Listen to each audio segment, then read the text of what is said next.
आज ही Doubtnut app download करें। Doubtnut पर होगा अब आपके सभी मैथ्स, केमिस्ट्री, फिजिक्स और बायोलॉजी डाउट्स का सफाया। बस अपने क्वेश्चन की फोटो खींचो, उसे क्रॉप करो और तुरंत वीडियो सोल्यूशन पाओ। Download now. Good morning students. तो आज का हमारा क्वेश्चन है name some basic scientific methods.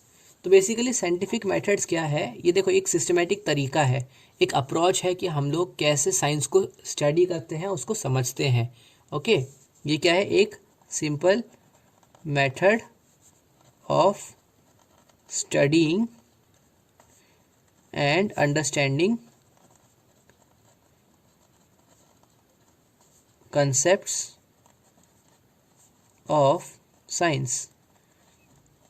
तो जो साइंटिफिक मेथड्स हैं ये क्या है? हम इसके अंदर कुछ बेसिकली ऐसे मेथड्स देखेंगे जिनको फॉलो करके हम एनालिसिस या अंडरस्टैंडिंग कर लेते हैं किसी भी कंसेप्ट का। तो सबसे पहला काम है सिस्टमैटिक ऑब्जर्वेशन। Systematic observation. तो बेसिकली अगर हम किसी भी चीज़ को डिस्कवर करना चाहते हैं या अंडरस्टैंड करना चाहते हैं तो हम क्या करते हैं?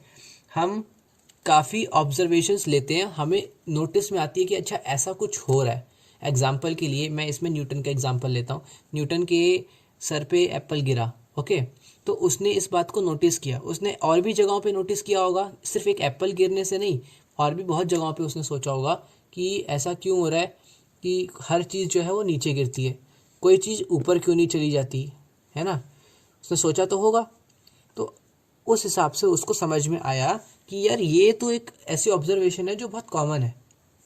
तो अगर तुम ऐसी ऑब्जर्वेशन करते हो तो तुम फर्स्ट स्टेप कवर कर लेते हो किसी भी नए कंसेप्ट को समझने के लिए। ठीक है।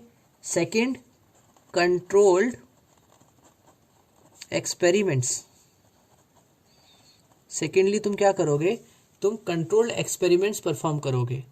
इसका मतलब क्या है? अगर तुमने सोचा कि चलो ठीक है, इतना समझ में आ रहा है कि तुमने बहुत सारी चीज़ों को नीचे गिरते देखा था, ओके, न्यूटन ने फिर से सोच लो, उसने देखा बहुत सी चीज़ें नीचे गिर रही है। फिर वो कंफर्म तो नहीं हो सकता ना कि क्या हमेशा ही हर चीज़ नीचे गिरेगी। तो वो अलग अलग कंडीशंस पे टेस्ट करेगा कि क्या हवा को हटाने से नीचे गिर रही है, हवा को डालने से नीचे गिर रही है, क्या यहाँ पे मैग्नेटिक फील्ड डाल के देखूँ, क्या यहाँ पे मैं कोई कुछ भी करके देखूँ। बहुत सारे तरीके अप्लाई करेगा और उसमें वेरीफाई करने की कोशिश करेगा कि कितने कंडीशंस पे ये ऑब्जर्वेशंस फिर से उसे देखने को मिल रही है। तो बेसिकली वो बहुत सारे एक्सपेरिमेंट्स करेगा। थर्ड है क्वालिटेटिव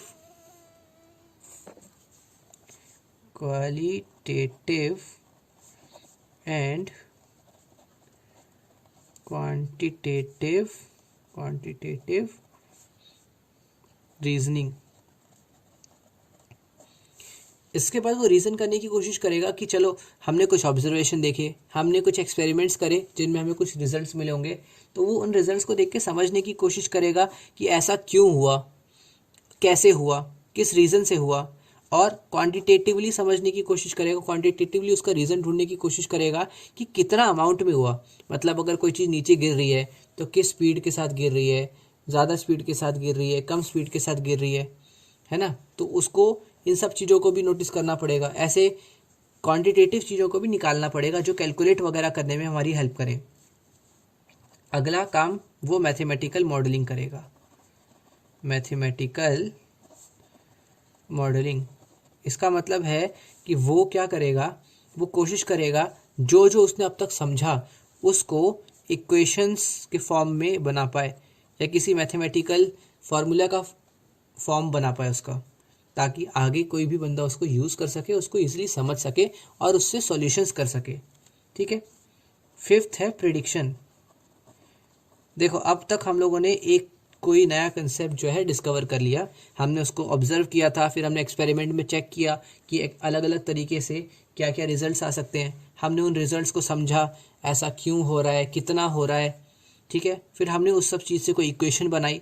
अब हम प्रिडिक्ट करेंगे कि अब क्या हो सकता है। जैसे कि ग्रेविटेशन को उसने यहाँ तक कर लिया, उसने इक्वेशंस बना ली। अगला काम होगा वो प्रिडिक्ट करेगा कि मैं एक ऑब्जेक्ट को यहाँ से गिराऊंगा तो इस ऑब्जेक्ट के ऊपर इतनी एक्सेलरेशन लगेगी नीचे की तरफ, और फिर वो टाइम वगैरह कैलकुलेट करके बताएगा। ठीक है। तो ये उसने प्रिडिक्शन किया। अब वो चेक करेगा कि क्या ये प्रिडिक्शन सही है। बेसिकली हम लोग जो क्वेश्चन सॉल्व करते हैं हम उन क्वेश्चंस में देख के ही बता देते हैं कि कैलकुलेशंस कर करके कि ऐसा कुछ होगा, राइट। अगर मैं तुमसे पूछूं कि एक गन है, हमने इसको आगे की तरफ एक बुलेट फायर करी, गन जो है उसको पीछे रिकॉइल लगेगा, पर तुमने रियलिटी में गन फायर नहीं करी, पर तुमने इसको देख के बता दिया कि अगर ये आगे जाएगी तो उतना ही धक्का इसको भी पीछे की तरफ लगेगा। ये तुमने प्रेडिक्ट कर दिया। कैसे प्रेडिक्ट कर दिया? क्योंकि तुम्हारे पास ऐसे इक्वेशंस थे, ऐसी नॉलेज थी। तो अगर हम किसी साइंटिफिक फिनोमिना को समझ रहे हैं तो हमें उसमें भी प्रेडिक्शंस तक पहुंचना पड़ेगा। और लास्ट है वेरिफिकेशन और फॉल्सिफिकेशन ऑफ थ्योरीज। तो बेसिकली हमने इतना सब कुछ कर लिया। लास्ट में हम लोग करेंगे कि कौन कौन सी थ्योरीज हम वेरीफाई कर सकते हैं इस चीज़ से, ठीक है। मान लो किसी और बंदे ने इनर्शिया के बारे में कुछ बताया था, तो हम उसको वेरीफाई कर देंगे कि हाँ इनर्शिया यहाँ पे एक्ट कर रहा है। किसी ने कुछ बोला होगा, किसी ने बोला कि किसी ऑब्जेक्ट को नीचे गिराओगे तो किसी ऑब्जेक्ट को तुम सस्पेंड करोगे एयर में तो वो ऊपर चला जाएगा, नीचे नहीं गिरेगा। तो तुम बोलोगे कि नहीं ये फॉल्स है, मेरे एक्सपेरिमेंट्स ने क्लियरली बताया है कि ये वाले जो थ्योरी है ये गलत है। क्योंकि हम सब देख चुके हैं कि थ्योरीज बनती हैं, फिर नए साइंटिस्ट नए रिजल्ट्स लेके आते हैं, नई चीज़ डिस्कवर करते हैं और फिर बताते हैं कि उन थ्योरीज में क्या गलतियाँ थी और कहाँ कहाँ वो गलत थे, ठीक है। तो ये हैं सारे स्टेप्स, ये हैं सारे साइंटिफिक मेथड्स जिनको कंप्लीट करने के बाद हम लोग किसी भी एक साइंटिफिक फिनोमिना को कंप्लीटली अंडरस्टैंड कर सकते हैं। Okay, thank you. क्लास 6 से 12 से लेके नीट, IIT, जेई मेंस और एडवांस के लेवल तक 10 मिलियन से ज़्यादा स्टूडेंट्स का भरोसा।